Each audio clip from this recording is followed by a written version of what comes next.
Halo semuanya, selamat pagi. Welcome to my YouTube channel. Tentunya di Edis Ahas ya. Di sini saya ingin membagikan satu kisah awal mula pertama saya menjadi seorang flight attendant atau yang biasa disebut seorang pramugara. Itu ceritanya sangat panjang dan panjang sekali, penuh dengan proses.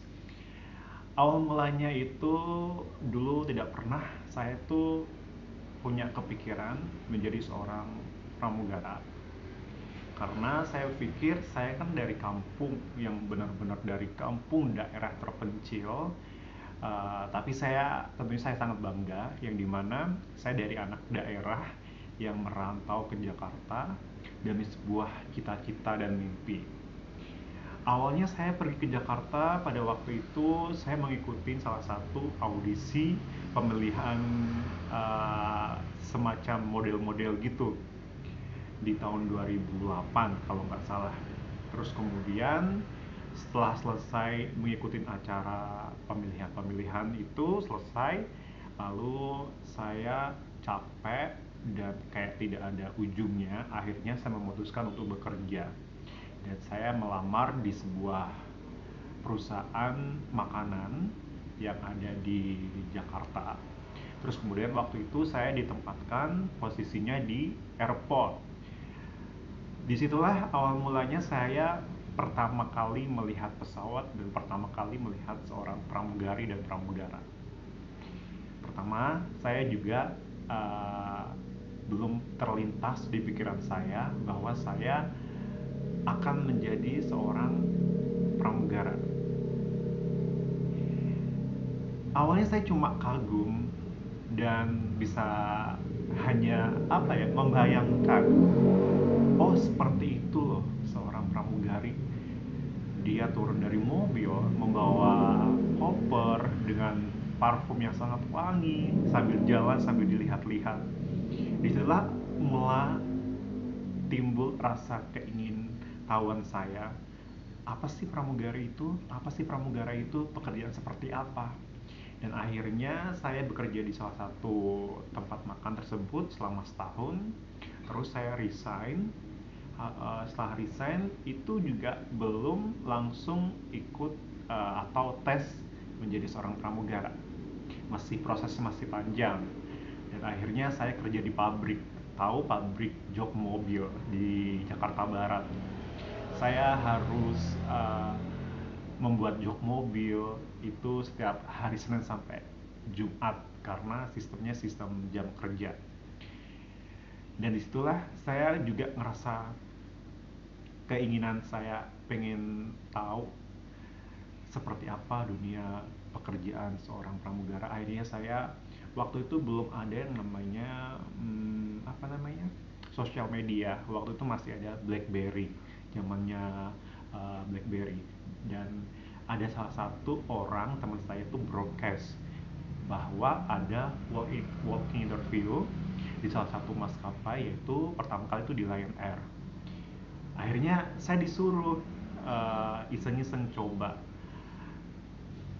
dengan persiapan seadanya, yang belum tahu, yang benar-benar buta dengan dunia aviation. Dan akhirnya saya coba dengan bismillah. Akhirnya saya besoknya mencoba apply dan ikut walk interview, tapi nggak semulus apa yang saya harapkan. Pada waktu itu saya pengukuran tinggi badan saya masuk sama berat badan. Terus kemudian setelah itu perkenalan diri.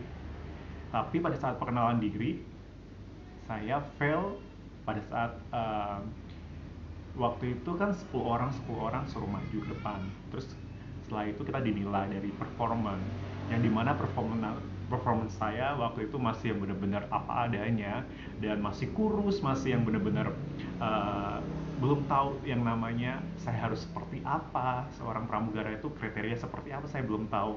Dan akhirnya dari situ saya belajar. Ternyata menjadi seorang pramugara itu punya penilaian khusus dan macam-macam. Yang pertama mungkin tinggi badan kita harus tinggi dan berat badan kita harus seimbang, atau bisa dibilang gitu cukup. Kemudian dari performance kita juga dilihat. Biasanya dari face kita tidak dipungkiri pasti yang dicari itu yang good looking.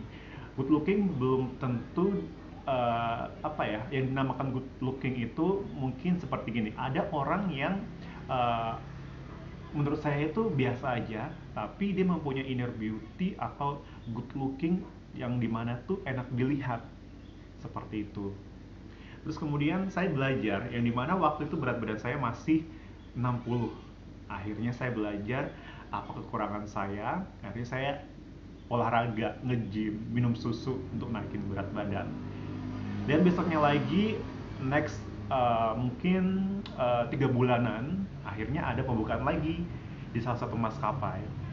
Dan itu pun juga belum semulus yang saya harapkan langsung keterima. Dan akhirnya saya gagal lagi. Ternyata ada kekurangan lagi di bahasa Inggris. Bahasa Inggris saya kan waktu itu masih minim, sangat minim banget. Dan kemudian gagal sampai pernah sempet menyerah. Sampai kayak, nggak mungkin lah, nggak bakal bisa jadi pramugara gitu kan. Tapi tetap nggak boleh berkecil hati. Berkecil hati. Akhirnya saya belajar, terus coba lagi ada pembukaan. Masih gagal lagi, nggak semulus yang saya harapkan. Terus kemudian akhirnya saya memutuskan untuk bekerja kembali. Akhirnya saya bekerja di bidang trading saham. Disitulah saya belajar dengan banyak berkomunikasi sama orang, jadi konsultan. Disitulah saya belajar yang dimana saya akan bawa nanti untuk saya mengikuti tes pramugara lagi. Dan disitulah akhirnya saya apply, ada pembukaan lagi di salah satu maskapai swasta yaitu Sriwijaya Air.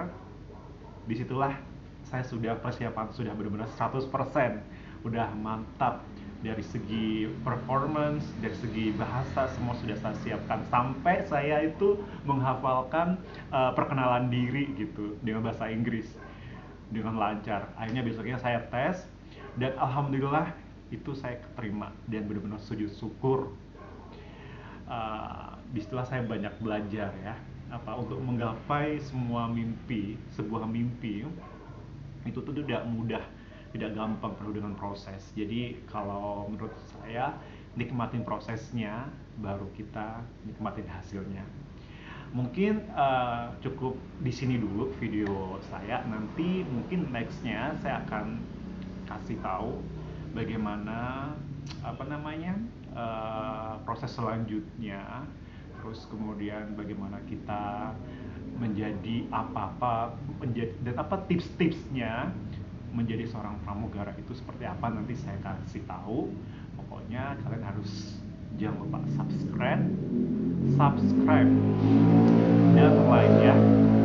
Pokoknya terima kasih buat semuanya yang sudah menonton channel YouTube saya. Maklum ini baru pertama kali saya buat perkenalan, ngomong langsung di depan kamera, menceritakan bagaimana prosesnya.